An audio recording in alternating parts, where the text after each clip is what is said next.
Hello everyone, आज है 18 नवंबर और आज इस वीडियो में हम बात करने जा रहे हैं रिलायंस पावर के बारे में। 34 का शेयर है, 5% का फॉल आज भी है। एक महीने में देखो तो भाई साहब गिरावट जो है वो एक्चुअली में पिछले 6-7 ट्रेडिंग सेशन से लगातार आई है। 43-44 रुपीज़ से लगातार गिरा है। जब से भैया इन्होंने फेक बैंक गारंटीज वगैरह सबमिट करी थी उसके बाद भयंकर गिरावट हमें यहाँ पर देखने को मिल रही है। एक साल का अगर हम ग्राफ देखें तो अभी भी यहाँ पर तकरीबन 54% का ग्रोथ है। हालांकि बीच में तो इसने पैसा ऑलमोस्ट डबल ही कर दिया था, आपका तकरीबन 29 रुपीज़ से 55 पे गया था। बाद में लगातार गिरावट देखने को मिल रही है और बड़ी गिरावट है ये, और ऐसा पहली बार नहीं हुआ है। इससे पहले भी देखो तो बड़ी तेज़ी आई थी, बड़ी गिरावट से गुजरा, बड़ी तेज़ी बड़ी गिरावट, बड़ी तेज़ी बड़ी गिरावट, बड़ी तेज़ी बड़ी गिरावट, बहुत बड़ी तेज़ी आई थी जब जब यहाँ पर इनके डेट फ्री होने को लेकर खबर आई थी। जब डेट फ्री हो रहा था ये, तब बहुत बड़ी तेज़ी देखने को मिली। उसके बाद शुरुआती दौर में एक प्रॉफिट टेकिंग यहाँ पर देखने को मिली, थोड़ा बहुत संभल रहा था। और उसके साथ ही एक बड़ी अपडेट आ गई यहाँ पर कि भाई साहब fake bank notice sorry fake bank guarantees उन्होंने दी थी। अब एक और अपडेट यहाँ पर निकल कर आई है कि भैया SECI ने इनको एक 100 कोस नोटिस भेजा है यहाँ पर। और ये सिर्फ नोटिस ही नहीं है, यहाँ पर ये है कि भैया अनिल अंबानी ग्रुप की जो रिलायंस पावर है वो लगातार 5% गिरावट दिखा रहा है, क्योंकि इनको 100 कोस नोटिस इश्यू करा गया है solar energy corporation of India की तरफ से। अब यहाँ पर इस नोटिस में इनसे क्वेश्चन पूछा गया है कि why criminal action should not be taken against the company and is subsidiary for allegedly submitting a fake bank guarantees.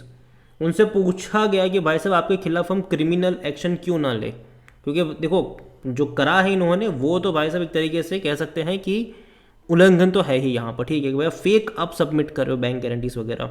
तो उसको लेकर ये चर्चा में है लगातार पिछले कुछ दिनों से, और गिरावट उसी के चलते हमें यहाँ पर देखने को मिल भी रही है। बीच में थोड़ा बहुत लग रहा था कि चीज़ें बेहतर हो जाएगी, लेकिन देखो यार इस कंपनी की या क्या इस ग्रुप में यही होता है कि बीच बीच में कुछ ऐसा आ जाता है कि लगता है कि चीज़ें बेहतर होगी, लेकिन बाद में वही होता है जो हर बार होता रहा है, गिरावट उसके बाद। ठीक है, तो वो देखने को मिल रहा है यहाँ पर। इससे पहले भी जब गिरावट आई थी तब थी या कि इन्होंने भैया जो मतलब रिलायंस होम फाइनेंस में 8,000 करोड़ रुपए के घोटाले को लेकर खबर थी, गिरावट उसके बाद देखने को मिली।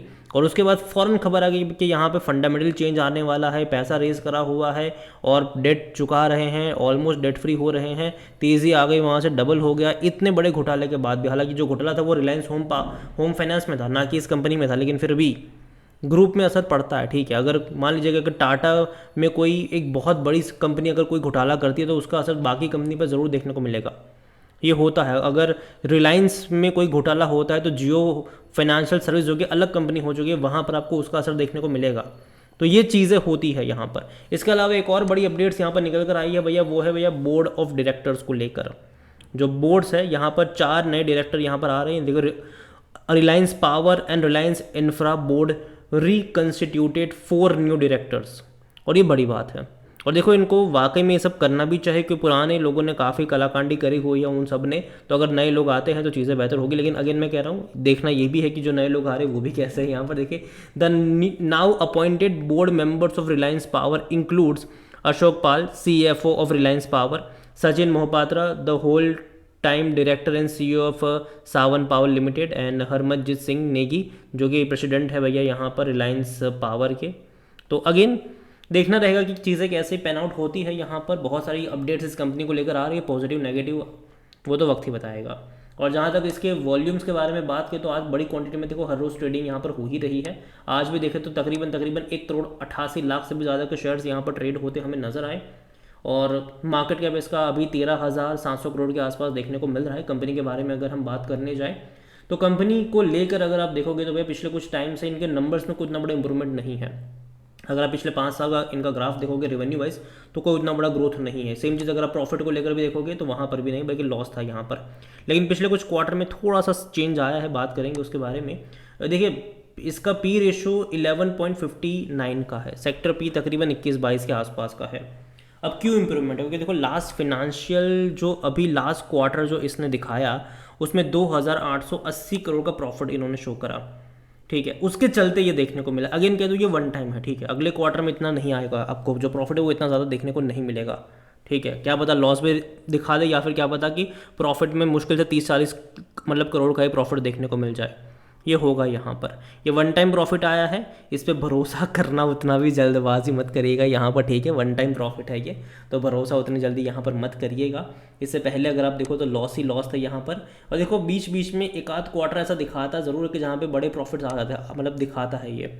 जैसे कि मार्च 2023 में 321 करोड़ का प्रॉफिट था, लेकिन बाद में क्या हुआ, लॉस इसने रिपोर्ट कर दिया।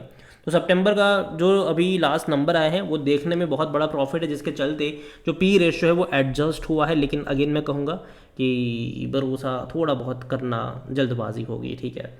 और जहाँ तक शेयर होल्डिंग के बारे में देखें तो प्रमोटर की होल्डिंग 23.26% की है, जो कि थोड़ी सी बढ़ाई है, पहले 23.24 थी। 0.22 का जो म्यूचुअल फंड था वो यहाँ पर 0.10, भैया बहुत ज़्यादा क्वांटिटी बेच दी, आधी से भी ज़्यादा की क्वांटिटी म्यूचुअल फंड ने बेच दी है यहाँ पर सितंबर में।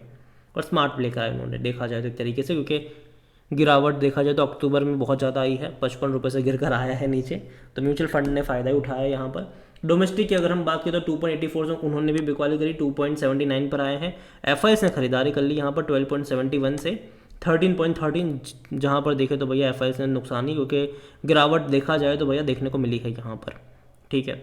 और जहाँ तक रिटेल की बात करें, देखो भैया वो तो यहाँ पर रिटेल इन्वेस्टर अगर आप देखोगे तो हल्की सी बिकवाली हुई है उनकी तरफ से, रिटेल इन्वेस्टर की तरफ से भी, जो पहले 28.29% पे थे, आज वो यहाँ पर आए हैं 26.84 पर आए हैं। अभी नेक्स्ट क्वार्टर का शेयर होल्डिंग पैटर्न इंटरेस्टिंग होगा दिसंबर का, क्योंकि देखा जाएगा कि भैया तब क्या सिनारियो यहाँ पर देखने को मिल रहा है। ओवरऑल अगर मैं बात करने जाऊँ यहाँ पर रिलायंस पावर की, तो देखिए ग्राफ इसका इंटरेस्टिंग रहा है। इस तरीके की जब भी बड़ी तेज़ी आती है, बड़ी गिरावट साथ में लेकर आता है, देखो लंबे समय का फॉल आता है यहाँ पर है। नेक्स्ट सपोर्ट यहाँ पर अगर आप देखोगे तो 27 से लेकर 30 रुपये के आसपास देखने को मिल रहा है। देखते हैं कि यहाँ पर ये रुकता भी है कि नहीं, कहीं ना कहीं मुझे लगता है कि रुकना चाहिए, क्योंकि इंप्रूवमेंट धीरे धीरे देखो आ तो रहा है कंपनी में, ठीक है। डेट वगैरह को लेकर जब था 50-55 में मैंने कहा था कि मौके नहीं बन रहे हैं, गिरावट आएगी तो बड़ा फॉल है, क्योंकि ये पहले भी सही का दिखा चुका है, ठीक है, कि जब भी पैसा डबल करके देता है या फिर 70-80% का ग्रोथ जब भी आता है, बाद में गिरावट ऐसी आती है कि भाई साहब वो 50% का फॉल लेकर आ ही जाता है। तो यहाँ पर 50 ने, लेकिन एटलीस्ट 40% का तो फॉल ये दिखा चुका है। अगर आप इसके हायर लेवल से कंपेयर करोगे 35-40% का फॉल ये दिखा चुका है। अब देखते हैं कि यहाँ पर ये कितना नीचे और जाएगा। ओवरऑल मैं इतना ही कहूँगा कि अगर आप खरीदारी बिकवाली करते हो तो भाई साहब देखिए एक किसी लेवल पर सपोर्ट या बेस बनने दो, क्योंकि अगर आप इसका ग्राफ देख रहे हो तो लगातार पिछले 60 ट्रेडिंग सेशन से ये लगातार गिर ही रहा है, और वो भी 5-5% गिर रहा है। तो ऐसे में एंट्री करने के तो मौके नहीं ढूंढने चाहिए। जब गिर रहा हो इतनी तेज़ी से तब एंट्री यहाँ पर नहीं करनी चाहिए, पहले एटलीस्ट इसको थोड़ा सा स्टेबल होने दो। जब तक वो नहीं होता है दूर बैठो, तमाशा देखो, जल्दबाजी यहाँ पर मत करना, थोड़ा सा टाइम इसको लेने दो। और कहीं ना कहीं जहाँ तक मैंने कहा कि सपोर्ट जहाँ नज़र आता है, तो आप देख सकते हैं कि 27 से 30 रुपये का लेवल है, वहाँ पर सपोर्ट ज़रूर है। अब देखते हैं कि वहाँ पर ये रुकता है कि नहीं। अगेन मैं ये नहीं कह रहा हूँ कि वहाँ पे खरीदने के मौके हैं, सपोर्ट नज़र आता है। अब सपोर्ट भी टूटता है कि नहीं वो देखना यहाँ पर आएगा। स्टेबिलिटी यहाँ पर पहले आने दीजिए, बाद में कुछ करिए। अगेन ये मेरा पर्सनल ओपिनियन है, कोई भी इन्वेस्टमेंट एडवाइस नहीं है ये। वीडियो को यहीं पे एंड करता हूँ। पसंद आया हो तो लाइक करें, शेयर करें। चैनल अगर पहले बार है तो प्लीज़ सब्सक्राइब करो। रिलायंस पावर के बारे में आप क्या सोचते हैं वो भी आप मुझे कमेंट में लिख के बता सकते हैं। Thank you.